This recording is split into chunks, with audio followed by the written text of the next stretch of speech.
બાંગ્લાદેશમાં હિન્દુઓ વિરુદ્ધ સતત હિંસા થઈ રહી છે।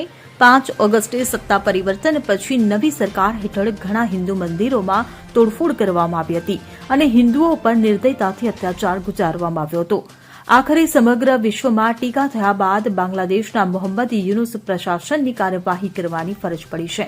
જાણકારી મુજબ બાંગ્લાદેશી સત્તાવાળાઓએ આ મહિનાની શરૂઆતમાં જ સુમનગંજ જિલ્લામાં હિન્દુ સમુદાયના ઘરો અને દુકાનો તેમજ એક હિન્દુ મંદિરની તોડફોડના સંબંધમાં 4 લોકોની ધરપકડ કરી છે, જેમાં શકમંદો અલીમ હુસેન, સુલતાન અહેમદ રાજુ, ઇમરાન હુસેન અને શાહજહાં હુસેનની દુરા બજાર વિસ્તારમાંથી ધરપકડ કરવામાં આવી હતી।